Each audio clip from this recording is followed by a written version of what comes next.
Le placenta vient après l'accouchement. Il y a suffisamment de place pour le dossier obstétrical pour écrire les observations normalement sur l'aspect du placenta.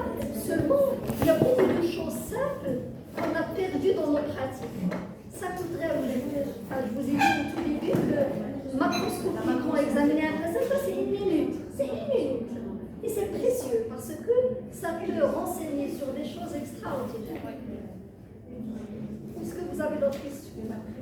Madame, je tiens d'abord à vous remercier pour cette excellente présentation. Ma question concerne la relation entre, lorsque vous avez parlé du cordon ombilical œdémateux et la détresse respiratoire sévère. Est-ce qu'il y a une explication physiopathologique? En fait, l'explication qui est donnée, c'est le lien qui existe entre un cordon épais ou gélatineux et certaines pathologies telles que le diabète maternel, telles qu'un hydramnios même de cause indéterminée. Et ceci est lié à une prévalence plus élevée de DRT, mais ça peut se voir sans qu'il y ait ces pathologies. Donc là, on ne comprend pas vraiment. Mais ça a été observé même en dehors de certaines situations pathologiques. Mais on ne comprend pas. Excusez-moi, pour la salle d'accouchement, les femmes demandent de plus en plus de mettre le placenta sur leur peau, sur le visage. Est-ce qu'il y a vraiment un rôle thérapeutique pour la peau? Alors, vous savez que le placenta est une source importante pour la cosmétique. Donc, en fait, certainement, les mamans ont entendu parler de ça, c'est pour ça qu'ils demandent ces pratiques. Maintenant, si on parle du placenta tel qu'organe, il est d'une richesse extraordinaire. Il est riche en nutriments, il est riche en hormones de croissance, il est d'une richesse extraordinaire. Et c'est pour ça d'ailleurs qu'il est utilisé pour la cosmétique, pour le rajeunissement de la peau. Il est riche aussi de souches, parce qu'ils sont tous proches. Donc, il est actuellement exploité par les laboratoires. Il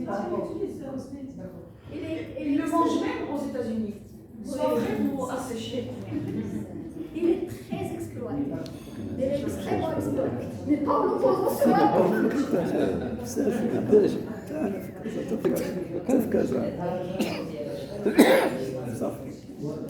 J'ai juste plutôt un commentaire pour rebondir à la question gynéco concernant les pathologistes.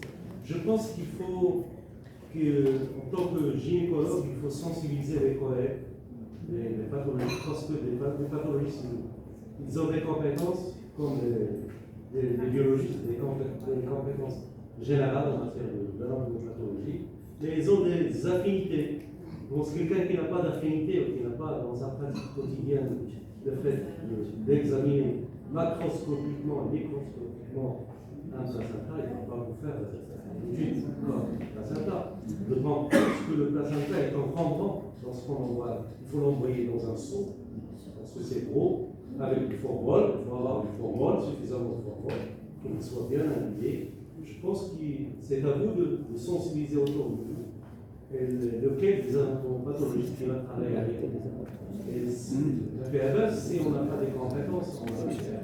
Parce que nous, biologistes, on est plus en compétence. Je travaille avec pathologistes, par exemple, à part. Il y a des gens qui vous disent plein beaucoup plus performants, pertinents en matière de biologie, en matière de digestion, et ainsi de suite.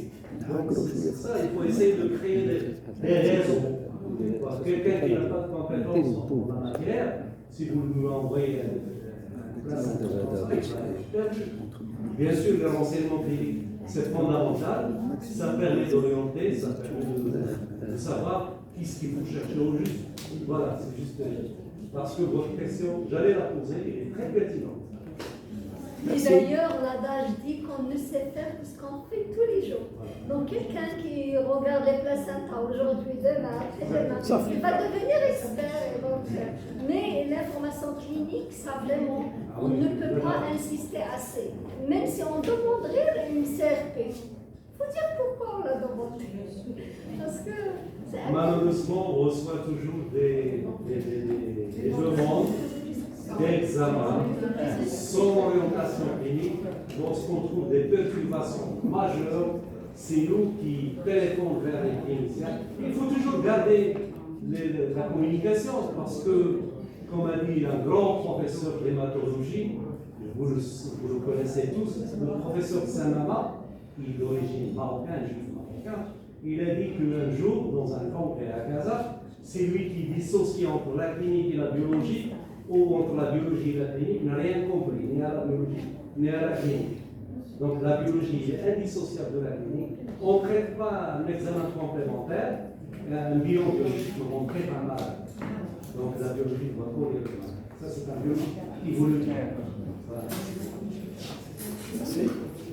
Excusez-moi, s'il vous plaît. Puisque je vous remercie, madame, pour la qualité de votre exposé. Vous nous avez toujours habitués à de la qualité. C'est ce que j'allais proposer. Parce que là, c'est un thème qui est intéressant. Je voulais dire que c'est un thème qui est intéressant. Il y a les pédiatres, il y a les gynécologues. Mais on aurait aimé avoir les anatomopathologistes avec nous, les biologistes et les radiologues.